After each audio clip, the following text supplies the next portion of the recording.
Hi all, welcome and welcome back to my channel. 2 videos ago, I covered the story of a precious little 6-year-old girl who disappeared while playing outside in her front yard in the afternoon on April 13th of 2025. 6-year-old Gracelyn Vick was found near her home hours later, deceased. But police didn't release any more information than that until today. The Harrison County Sheriff's Office in Mississippi held a press conference today to announce that Gracelyn Vick's death was ruled a tragic accident. They said her body was found in a feed barrel near her home with the lid on it, and it appeared to them that she climbed inside the barrel while playing and pulled the lid on, trapping herself inside.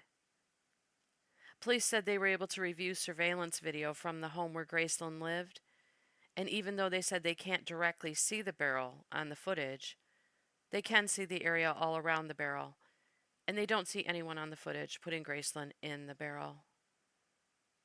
My heart is broken for her family and loved ones.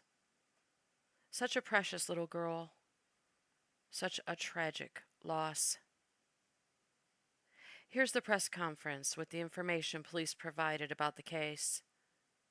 The audio does mess up in some places, but it does come back, even when it gets a bit difficult to hear. I would have recorded it from the sheriff's Facebook page, but the audio was low throughout, so I decided to use this recording. It has a lot of hiccups, but you will still hear most everything. Thank you so very much for watching Gracelyn's story. I appreciate it. Stay safe out there, and may precious Gracelyn Vick rest in peace. 6-year-old Gracelyn Vick, I would ask that you bear with me. It's been an emotional week for not just myself, but for my whole team. As I'm sure you all know, on Sunday, April 13th, 2025, Harrison County deputies responded to F. Taylor Road in reference to 6-year-old Gracelyn being reported missing by a family at the residence.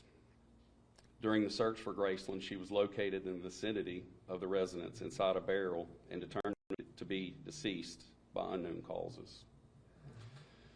Here's what we found through our investigation. There are absolutely no signs of foul play.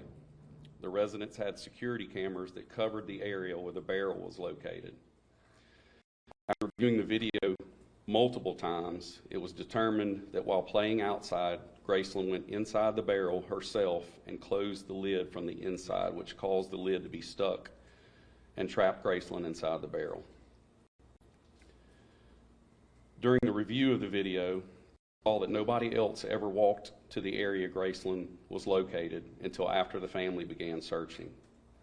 There was no way to get to that area without coming into the view of the camera, and all family and volunteers in the area of that barrel at any time were not seen tampering with it. We also saw Gracelyn's mother came outside, noticed Gracelyn and notified her family within minutes. The results of the autopsy further backed up this evidence. There were no signs of trauma, sexual abuse, or neglect.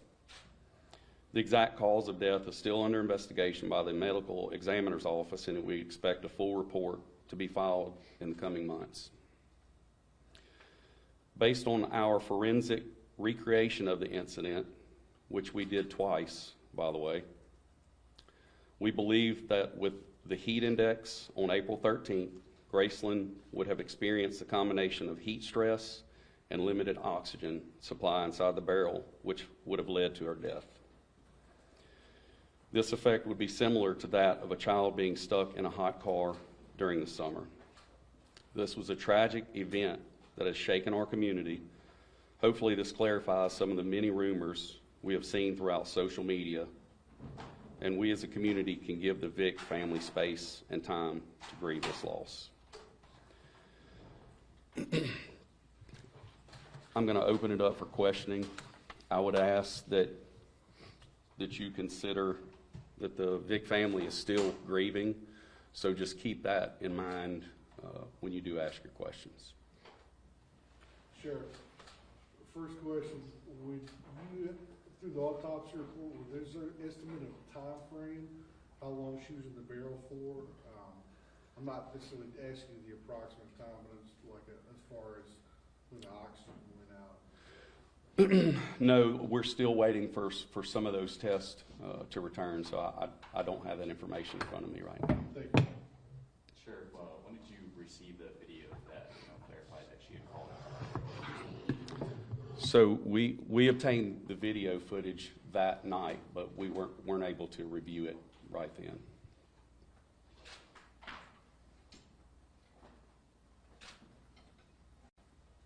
Was there indications that it was a combination? Was there sweat? Was she covered in sweat? There were indications of that. And just to give you some insight, again, we recreated this twice. The barrel was a food type barrel for livestock, and the lid was a two-piece lid. And the only way that lid could have been in the position that it was in would be from the inside of the barrel.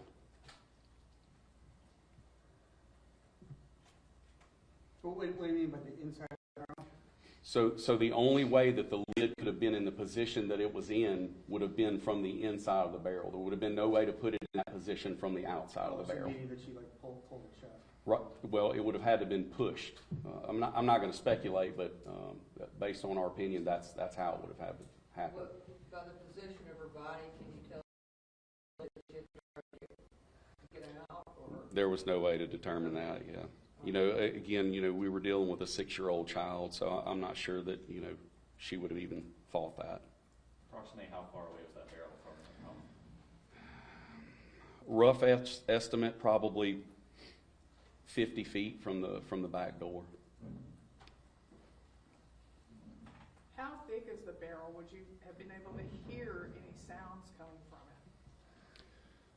it? It was, I can't remember the exact dimensions, 48 gallons, maybe? 58 gallons. 58 gallons. It was a 58-gallon barrel. And it was a hard plastic barrel. Is it a barrel similar? Is it a pickling jug? I mean, is it a pickling barrel? I'm not familiar with a pickling barrel. The lid to it was approximately this big around. Get it screw on and Yeah, come on. right. Okay. Yes. Yeah. So a two-piece lid. So I guess you would be correct. Mm-hmm. What about this and being able to hear any sounds from the barrel? I think by the point that we arrived on scene that we wouldn't have. I think at that point we wouldn't have heard anything from the inside of the barrel.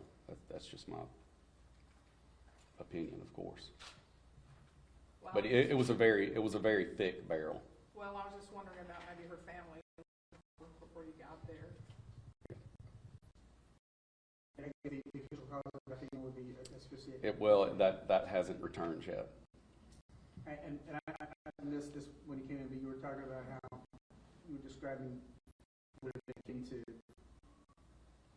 Being left in a hot water in the summer. Can you address how speculation, rumor, and judgment and social media affects an investigation and affects the family through something like this? We're all, and I understand in the heat of the moment, a lot of people say things that I don't think that they necessarily mean. But people put these things out on social media, and it makes it hard for the family to grieve, and it causes a lot of ill feelings amongst one another. So I would say that it doesn't necessarily affect our investigation, because the facts are the facts. And can you talk about what the next steps are now in this investigation? Well, again, I can't talk about that. It's still open. We're going to be waiting for the final reports from the medical examiner.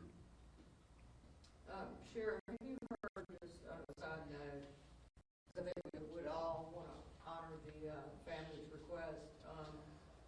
Would they have a problem if the community came out to support them at the service, or do we have any idea? I would think that they would welcome that. I can't speak for them, but if it were me, I would. And I appreciate that. When we arrived on scene, there were several members of the community that were there. You know, if I had to guess, there were 30 to 40 members of the community that were there that came out to help. Search and rescue came out. You know, I had officers that were off duty that got in their patrol cars and come down there to help. You know, it's a tragic accident, and you know, again, it has been an emotional week for us all here. You know, this young girl. You know, I have a personal connection through my granddaughter because they went to school together. They were friends. So this is it's been rough on my family and the people that work here.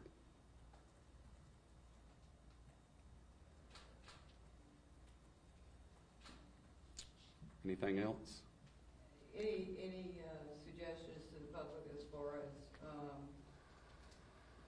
trying to put stuff out there that could offend the family? I mean, do you have anything to help reduce the level of scrutiny that people have? You know, I think based on what I've put out today, you know, the facts are the facts. I think we should respect the family, let them grieve, and just let it be there. And you said that there was video of her crawling into the barrel? So, as far as the video footage itself, and it's kind of hard to explain, but you can see everything around the barrel itself. There's something blocking the actual view of the barrel, but you can see everything around it. There's no doubt in our mind that she crawled in there herself. And this was like a home security video? Right. Mm-hmm. Where was that camera located on the neighbor's house? It wasn't. It was on their house. Oh, it was on their own. Yeah, it was on their own house.